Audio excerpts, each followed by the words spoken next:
I gave you a thumb rule in order to calculate the confidence interval.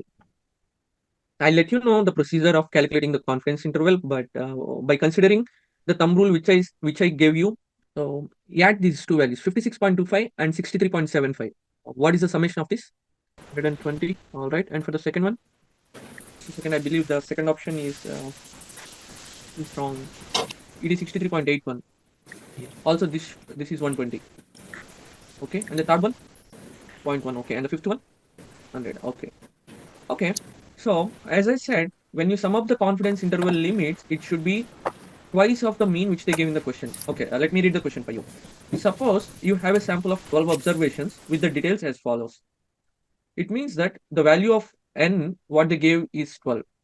Okay, this is the value which they gave in the question already. And sample standard deviation. Please remember that this is a sample standard deviation. This is not the overall standard deviation of the population. There is a sample standard deviation. Okay, and the value is 6 here. And the sample mean is 60. When you calculate the sum of the interval should have a sum of 120, then that could be the possible answer for your question. In that case, option C and option D should not be your confidence interval. Okay. And most probably, if you get certain values, in certain cases, you may get some of these two values also equal to 120. In that case, what you do is try to find out the value which is closer to the mean. To the mean, 56 and 63 are closer than the values of 40 and 8 is. So try to go with the values which are closer to the mean values. And once again, these are the thumb rules or the blind rules I'm saying to you. In case if you don't know or if you find difficulty in finding or calculating the confidence intervals problems within the question. Okay. Now let's jump on to the solution. Okay. This is the thumb rule. Don't simply stick on to it. This is going to save your time at points if you don't know or find difficulty in solving the problem. Bottom of the page, I gave you formulas for the standard deviations when sigma is known and standard deviation when sigma is not known. Okay. And since here, in fact, both the formulas are same, that doesn't make you much difference while calculating the problem. But here they mean to say that sigma is the standard deviation for the overall population and S is the standard deviation for sample. It varies in the realistic terms, but for this problem, it doesn't make you much difference for you. The formula is same. What is the formula for the confidence interval? What they gave you? Confidence interval is x bar minus t alpha by 2 s by root n. I extracted the table from the handbook and this formula from the handbook so that it will be easier for us to calculate the problem. But I believe as I took you through the handbook, I believe you know where exactly these things are. And in order to calculate this, what we require is for t distribution, we require the value of degrees of freedom, which is given by the letter V. And what is the formula for the degrees of freedom? V equal to n minus 1. Also, this is a formula which we got from the handbook, right? And coming to the sample size, what is the sample size? Degrees of freedom equal to 11. Okay. And what we have to do is we have to calculate the t-score from the handbook. I mean, from the table given here. Okay.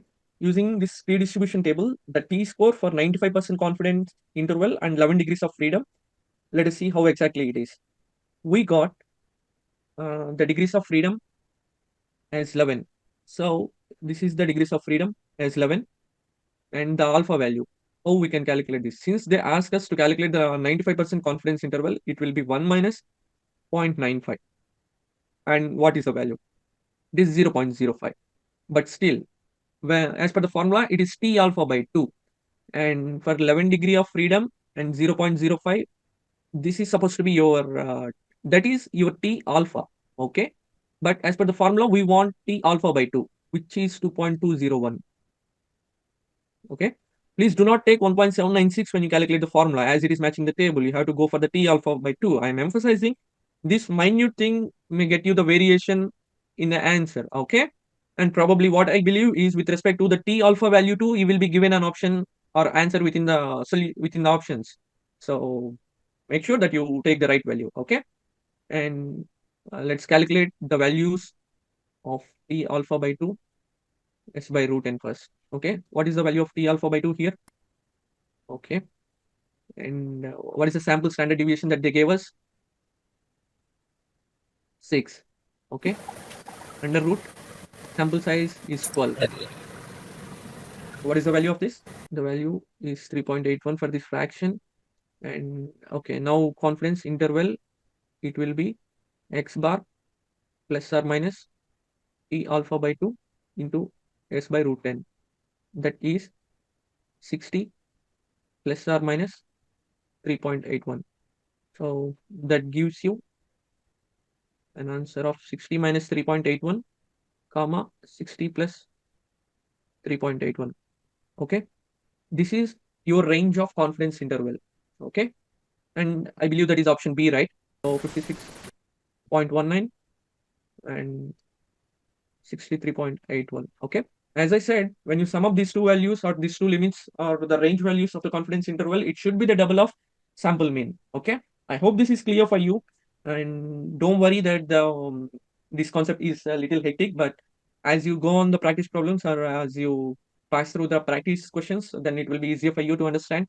If not, at the worst case, no matter what, thumb rule is there for your examination or to help you by your side or to aid your time. Okay. Now let's go for the next question, which linear regression. Facing the challenge of the FE exam, looking for a way to prepare smarter, not harder? Bhavanam's C2C has the answer. Introducing Bhavanam's C2C FE exam preparation program, designed for civil engineers aiming to pass the FE exam and excel in the USA. Wondering what sets us apart? Our expert team. Meet Mahendra, EIT and Project Manager, who knows the FE exam inside and out. K.N. Madhav, EIT and Civil Engineering Masters Graduate. And Chandravarthan, IIT postgraduate and top 422 GATE rank achiever. These experienced instructors have already helped hundreds succeed. Will you be next? In just 3 months, you will master all 14 essential subjects through live online classes held every evening from 8:30 to 9:30 p.m. Monday to Friday. But that's not all. For each subject, sharpen your skills with 15 dedicated practice questions and follow up with quizzes containing 45 questions to solidify your understanding. Prepare like a pro with 3 full-length, 6-hour mock exams designed to mirror the final exam. Plus, receive personalized guidance through one-on-one sessions with our expert instructors to refine your strategy. We understand balancing work, life, and studies can be challenging, so we have got you covered with 1-year access to recorded sessions and replays of live classes to catch up anytime. Here's the game changer. While others charge over $1,000, we are offering everything for just $350. Want an even better deal? Contact the number below now to claim a flat $50 discount and get it all for only $300. Enjoy a 100% refund if you are not fully satisfied within the first week. No questions asked. Our live batches starts fresh every month on 15th. Don't miss your chance to join. Limited seats available. Contact the number below to secure your spot and get enrolled today. I'm going to read it out. And the concept of linear regression here, it is they give you certain values and you cannot draw a line passing through all the 3 points. It is a random line which is near to these points. For example, okay, okay, excuse me, the lines are not right. Okay, but assume that these are the coordinate axis x and y here with an origin 0, 0 and 1, 3 somewhere here and 2, 5 somewhere here, 4, 10 somewhere at the top. Okay, assume a line which is passing near to 3 of the points, possibly passing through the 3 of the points. And with respect to the slope of this line, we have to identify the characteristics of the points which are away from this point. So, right? Okay, let me give you an example for this. We all know that whenever you see weather report, they will give you a weather report with respect to the contours. They say that some cyclone is centered at a point and the areas which are near to that center of focus may get affected with respect to that contour. Okay, similar way here too. You got a point which is away from your line. You know the properties of your line. You know the slope of your line, and with respect to the slope of your line, you may calculate the slope of or the characteristics of the points which are away from it. This is just a statistical example, but this is the application when it comes to the real time too. Be it the concept of your compression strength or the slump cone or whatever it may be within the site, something related to surveying or transportation engineering in order to calculate the elevation of the curves and the best possible stopping side distance. This is the value that is somehow related to the assumption and closely related to the realistic scenario. Okay.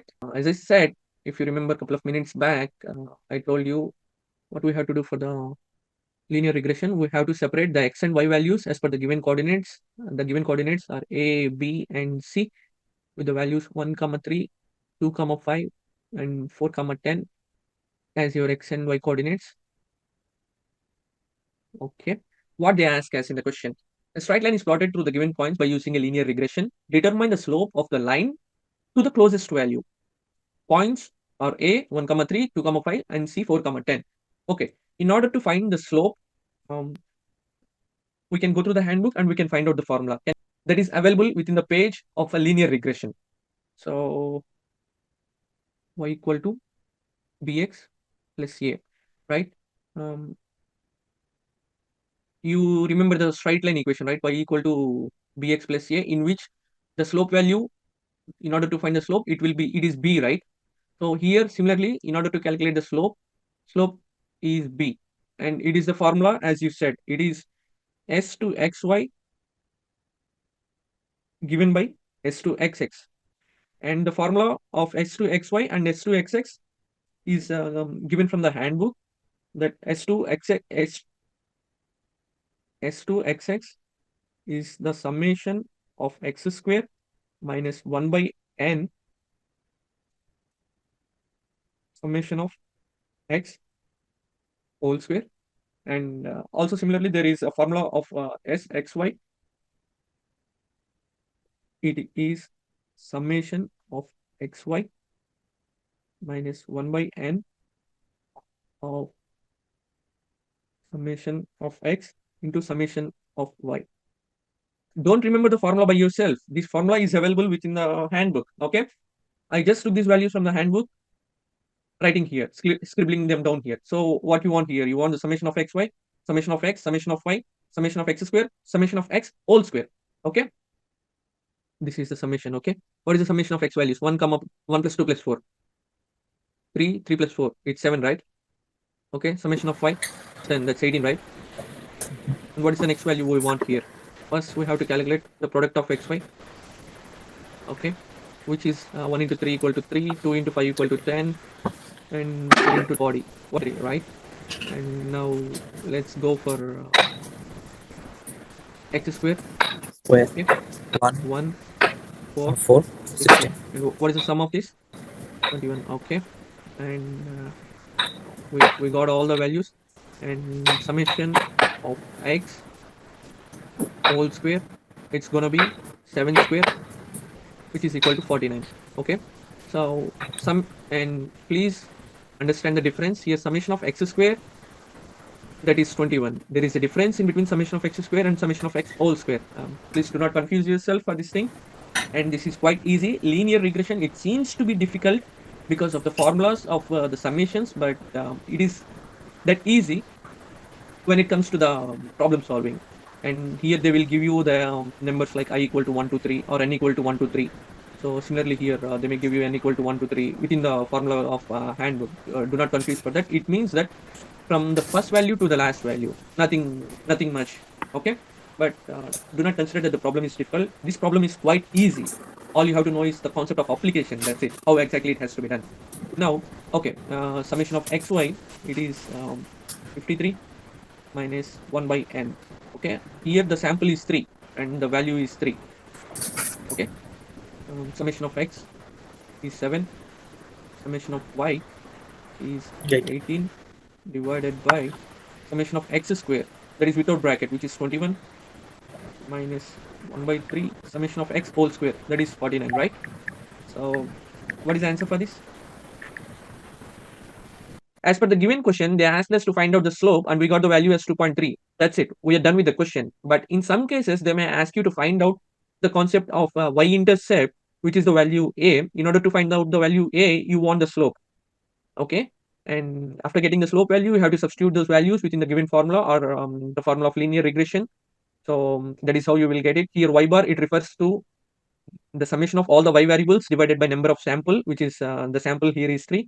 And similarly, x bar is summation of all the x variables divided by 3 into the slope value, which is 2.3, which we got here. And accordingly, we will get the y-intercept value. This is pretty much close to the actual straight line formula that we use in Cartesian geometry. Um, but once again, the problems or the formula for SXX, SXY, this seems to be little hectic or a little weird, little strange or bigger in size. Don't worry about the size that they appear for you. The handbook is quite friendly. The problem is much easier to solve. On an overall note, I assume or I understand that math gives you certain sort of confidence that you can go through math. Okay, and please make sure that you remember all the thumb rules what I said to you in order to calculate the answers. If you know the general procedure, that's more than good enough. If you don't know, then remember all the thumb rules in order to calculate or find out the answers that I told you during the class, and practice as much as possible.